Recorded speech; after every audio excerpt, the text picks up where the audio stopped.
आइए जानते हैं आज के प्रमुख अंतर्राष्ट्रीय खबरों को। पहले एक नजर हेडलाइंस पर। ना छत का रास्ता खुला, ना कोई इमरजेंसी एग्जिट, कैसे बिल्डिंग की खामियों ने ले ली 9 लोगों की जान। यूपी में डिजिटल होगी जनगणना 2027। यूपी में एक साल में 1.5 लाख से अधिक सरकारी नौकरी निकलेगी, सीएम योगी ने किया ऐलान। अमेरिकी जहाजों का वही अंजाम होगा जो उसके F-15 फाइटर जेट का हुआ। ईरानी तेल पर अमेरिकी प्रतिबंधों को चीन ने ठुकराया। पाकिस्तान में 11% तक जा सकती है महंगाई। जहां से आता है भारत का तेल, उसके पीछे क्यों पड़ा यूक्रेन।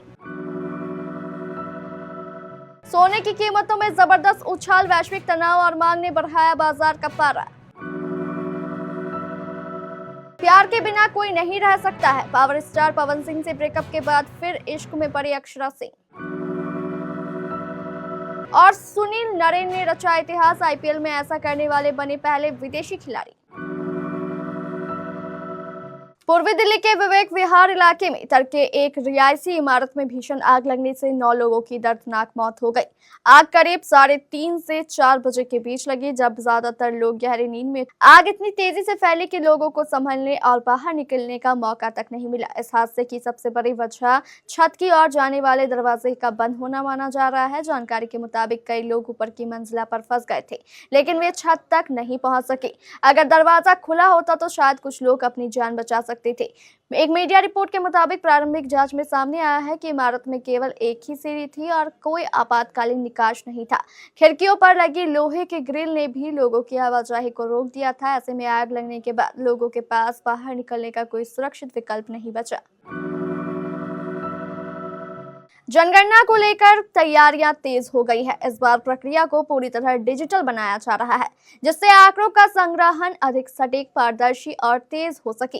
आम लोगों के लिए भी यह अनुभव पहले से अलग और आसान होने वाला है। 7 मई से स्वगणना की जा सकेगी, जबकि 22 मई से घर घर इसकी शुरुआत होगी। इसके लिए कर्मचारी लगाए गए हैं। प्रदेश में होने वाले जनगणना 2027 इस बार कई मायनों में खास होगी। पहली बार पूरी प्रक्रिया डिजिटल माध्यम से संपन्न की जाएगी, जिसमें लोगों से परिवार, मकान, संसाधन और सुविधाओं से जुड़े कुल 34 सवाल पूछे जाएंगे। सरकार का कहना है कि जनगणना में जुटाया गया डेटा पूरी तरह गोपनीय रहेगा और इसका उपयोग किसी अन्य उद्देश्य के लिए नहीं किया जाएगा। जनगणना प्रभारी एडीएम प्रियंका सिंह के अनुसार जनगणना के दौरान परिवार के मुखिया को एक फॉर्म भरना होगा, जिसमें मकान नंबर, मोबाइल नंबर, कमरों की संख्या, रसोई की उपलब्धता, एलपीजी या पीएनजी कनेक्शन, पेयजल स्रोत और परिवार में विवाहित जोड़ों की संख्या जैसी जानकारी देनी होगी। उत्तर प्रदेश के मुख्यमंत्री योगी आदित्यनाथ ने एक साल के अंदर राज्य के विभिन्न सरकारी विभागों में 1.5 लाख से अधिक पदों पर भर्ती का ऐलान किया। उन्होंने रविवार को कहा कि भाजपा सरकार ने 9 साल के कार्यकाल में 9 लाख से अधिक नौजवानों को सरकारी नौकरी दे चुकी है। उनकी सरकार ने सकुशल और पारदर्शी तरीके से देश में सर्वाधिक नियुक्तियां करने का रिकॉर्ड कायम किया है। मुख्यमंत्री ने नवचयनित कनिष्ठ विश्लेषकों एवं दंत स्वास्थ्य वैज्ञानिकों के 609 पदों पर चयनित अभ्यर्थियों को नियुक्ति पत्र वितरण के कार्यक्रम में कहा कि सरकार की स्पष्ट नीति और साफ नीयत की वजह से प्रदेश में पिछले 9 वर्षों के अंदर 9 लाख से अधिक नौजवानों को सरकारी नौकरी दी गई है। देश के अंदर किसी भी राज्य में सबसे अधिक नियुक्तियों की प्रक्रिया को सकुशल और पारदर्शी तरीके से संपन्न करने का यह रिकॉर्ड और हम लगातार नियुक्तियां कर रहे हैं। ईरान के सीनियर अधिकारी मोहसिन रजाई ने अमेरिका को चेतावनी देते हुए कहा कि हॉर्मुज़ स्ट्रेट को अमेरिकी सेना की कब्रगाह बना दिया जाएगा। मोहसिन रजाई पहले ईरान की रिवोल्यूशनरी गार्ड्स में कमांडर रह चुके हैं। उन्होंने अमेरिकी सेना को समुद्री लुटेरा बताते हुए कहा कि अमेरिका दुनिया का इकलौता ऐसा पायरेट है जिसके पास एयरक्राफ्ट कैरियर है। रजाई ने पिछले महीने इस्फहान में एक अमेरिकी F-15E विमान गिराए जाने का जिक्र करते हुए कहा कि जैसे उस विमान का मलबा पड़ा था, वैसे ही अमेरिकी जहाजों और सैनिकों का भी अंजाम हो सकता है। वहीं अमेरिकी राष्ट्रपति डोनाल्ड ट्रंप ने चेतावनी दी है कि ईरान ने कोई गलती की तो उस पर फिर से हमला हो सकता है। उन्होंने कहा कि अमेरिका फिलहाल मजबूत स्थिति में है, जबकि तेहरान दबाव में है और समझौता करना चाहता है। चीन और अमेरिका के बीच व्यापारिक और कूटनीतिक तनाव तक एक बार फिर बढ़ गया है। चीनी वाणिज्य मंत्रालय ने ईरान से तेल खरीदने के आरोप अपने 5 टीपॉट रिफाइनरियों पर लगाए हैं। अमेरिकी प्रतिबंधों को अवैध बताते हुए उनके खिलाफ निषेधाज्ञा जारी किया गया है। चीनी सरकार का कहना है कि वह इन एक तरफा प्रतिबंधों को मान्यता नहीं देगी और इन्हें राष्ट्रीय संप्रभुता और सुरक्षा के खिलाफ बताया गया है। दरअसल यह कदम विशेष रूप से हैंगली पेट्रोकेमिकल और 4 अन्य स्वतंत्र डिपोट रिफाइनरियों को अमेरिकी वित्तीय प्रणाली से बाहर किए जाने के जवाब में उठाया गया है। चीन का कहना है कि ये प्रतिबंध अंतर्राष्ट्रीय व्यापार नियमों का उल्लंघन करती है। मिडिल ईस्ट में जारी तनाव और बढ़ते तेल संकट के कारण पाकिस्तान की अर्थव्यवस्था पर दबाव और बढ़ने वाला है। अगर अंतर्राष्ट्रीय बाजार में कच्चे तेल की कीमतें बढ़ती है तो पाकिस्तान में महंगाई दर फिर से दहाई के आंकड़े को पार कर 11% तक पहुंच सकती है। वहीं डॉलर के मुकाबले पाकिस्तानी रुपया की कीमत 298 तक जा सकती है। डॉन और टॉपलाइन सिक्योरिटीज लिमिटेड की पाकिस्तानी स्ट्रेटजी रिपोर्ट में इस बात की जानकारी दी गई है। रिपोर्ट के अनुसार मौजूदा हालात में अगले 1 साल तक महंगाई औसतन 9 से 10% के बीच रह सकती है। वित्त वर्ष 2026 की चौथी तिमाही में इसके 11% से ऊपर जाने का अनुमान है। यूक्रेन ने रूस के प्रमुख तेल निर्यात केंद्रों पर ड्रोन हमलों का सिलसिला तेज कर दिया है। यूक्रेनी ड्रोन ने अपने ताजा हमले में रूस के बाल्टिक सागर स्थित प्रिमोर्स्क तेल बंदरगाह पर अटैक किया, जिसमें आग लग गई। घटना के बाद स्थानीय गवर्नर अलेक्जेंडर ड्रोजडेंको ने बताया कि आग पर काबू पा लिया गया है और कोई तेल रिसाव नहीं हुआ। प्रिमोर्स्क रूस का बड़ा तेल निर्यात केंद्र है, जहां से रोजाना 10 लाख बैरल तेल निकलता है। यह बंदरगाह पिछले कुछ महीनों में कई बार यूक्रेन के हमलों का शिकार हो चुका है। यूक्रेन के राष्ट्रपति व्लादिमीर जेलेंस्की ने कहा कि उनके ड्रोन ने नोवोरोसिस्क बंदरगाह के पास 2 शैडो फ्ली टैंकरों पर हमला किया था।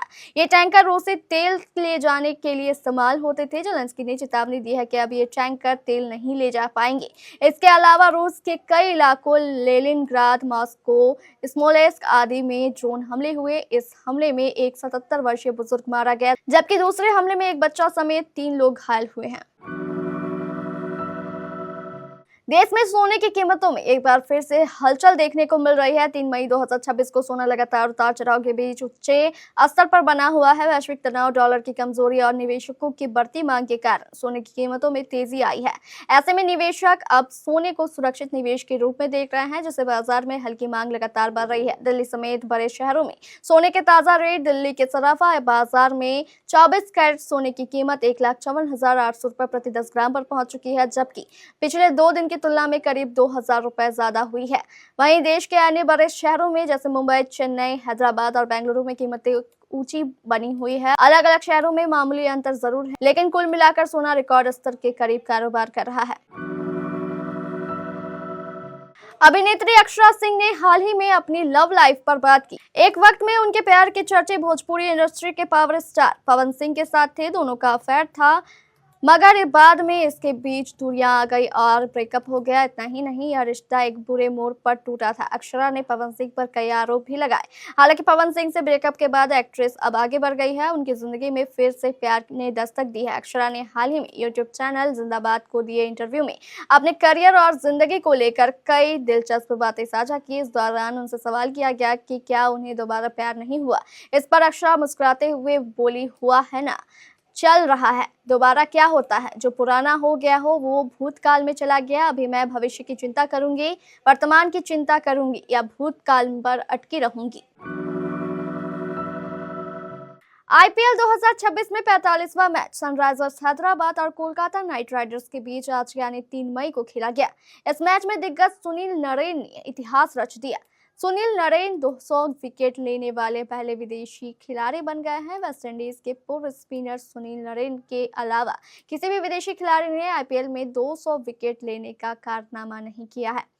इसके अलावा कुल मिलाकर Sunil Narine Indian Premier League में 200 विकेट लेने वाले सिर्फ तीसरे खिलाड़ी बने हैं। उनसे पहले यह कारनामा सिर्फ भारत के युजवेंद्र चहल और भुवनेश्वर कुमार ने ही किया है।